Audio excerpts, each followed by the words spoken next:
Hello, and welcome to today's talk, today's devotional.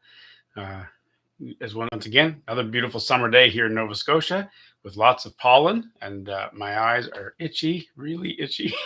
I hope you're having a good day. It is a beautiful day, other than that. Anyways, today we're looking at Proverbs chapter 9, verse 4. And so I'm just going to read that just to recall, in case you haven't been along for the journey. Here in chapter 9, we have this chapter is divided into sort of two contrasting poles, and this center ground in between. The first number of verses, it's wisdom. It's describing wisdom as if she were a woman preparing her house and for dinner, and she's preparing this place for you. And she comes out to her house and she calls to you and is going to, and as we're about to read, and is inviting you into the house. And then the last part of the chapter, it's the foolish woman who is also calling to you to come into her house. She hasn't prepared her dinner. She's got another way, but she's calling you as well. And then the in-between verses are about what kind of person is going to end up in which house. So it's an interesting chapter. Here in verse 4, we're in that first part, so it's wisdom speaking, and wisdom has prepared her house. In verse 4, she says she goes out, she sends out her maidens, and she herself goes out and calls. In verse 4, she says, whoever is naive, let him turn in here. To him who lacks understanding, she says, and then it goes on in verse 5, which we won't read today, but she says something about what it is to go in there and be with her, what her place is like. But there's the call, and verse 4 is a duplicate verse of verse 16 later in the chapter. And later in the chapter, foolishness is going to do the same thing. She is going to call out and say, whoever is naive, let him turn in here. To him who lacks understanding, she says, and then she has her thing.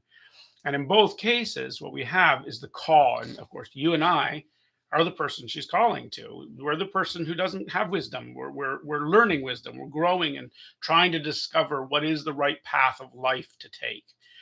And so wisdom is saying, in the path you choose in life, come in here, have wisdom. And foolishness is saying, oh no, come in here, be foolish and just live this way.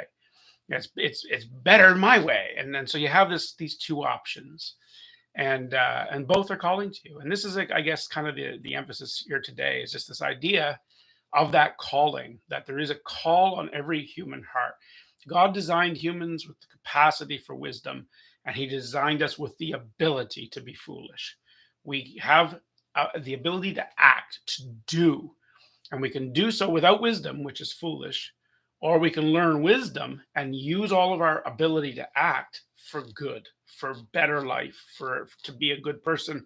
And so that's not just the idea of having more profit, although there is that. Wisdom can bring profit too, but it's more than that. It's the idea of living a good life, a moral life. And so the two things call to you in your life. And as you're growing up in life, you're going to be confronted increasingly with these two things. Now, God, of course, designed us to have parents. Not everybody has parents. Life happens, and some people don't have the same opportunities as others. But in general, God has designed us with parents or elders or somebody who can help guide us toward wisdom, hopefully. But the world will keep drawing you away from wisdom and say, just live however you want, just be whatever you want, just do whatever feels right.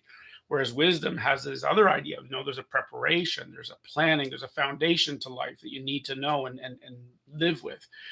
And so then we as we grow in that, we learn the patterns of one or the other. We end up entering one of these houses, and we make our whole life after whichever house we end up going into. It's not just a decision, it's a whole way of life. It's where are you going to live? Are you going to live with wisdom in her house, or are you going to live in foolishness with her house, in her house? And so that comes with, you can kind of break that down in a bunch of ways. You can say, are you going to live a disciplined life or an undisciplined life, right? Or are you going to live a considerate life or an inconsiderate life? Are you going to live a life of moral goodness, or are you going to live a life with amoralness, like without the idea that there's even morals? Or are you going to live your life submitted to God, or are you going to live your life in opposition to God? And that dichotomy goes in a whole bunch of areas in our life, a whole bunch of foundational statements to our life. And wisdom is calling. God designed in you something there that's of his nature, that calls to you and says, live this way. But also, foolishness is there because of the fallen state of humanity, also calling to you, saying, nah, live this way. And you've got to choose. You have to choose in each situation of your life. But the bigger choice is the way of life you're going to live. And that whole old cartoon image of the two beings, right? The little angel on one shoulder, the little demon on the other shoulder, both whispering in your ear, could do it this way, do that. Yeah, and we can think of that in each individual situation. But this question's bigger than that. It's not just should I steal the candy or should I pay for the candy? That which would be a singular example, but this is a bigger decision even than that. This is, should I be the kind of person who steals the candy, or should I be the kind of person who pays for the candy? And that's the difference between wise and foolish. And that's what this is about. That's what this is all about. And so as we get to chapter 9, it's being demonstrated to us that that's how you're going to understand the entire rest of the book of Proverbs, is through what these first 9 chapters are saying. It's realizing that there's a course of life. It's not just a proverbial statement that you apply in a single situation. There's a whole way of living. There's a whole attitude toward life. There's a whole path you walk on, or a house you live in, or a meal you eat, that's symbolic of the way you're going to be, who you're going to be. And that's important to get that right. Now, if you happen to be a younger person watching this video, then it's so important to get that now in your life, because it's so hard later in life to rewrite that. It's so much easier now to say, I'm going to choose the harder thing, which is the prepared life, rather than the exotic thing of the unprepared life. The wise life is better than the foolish life. Anyway, there's the devotional for today. Hopefully it's useful.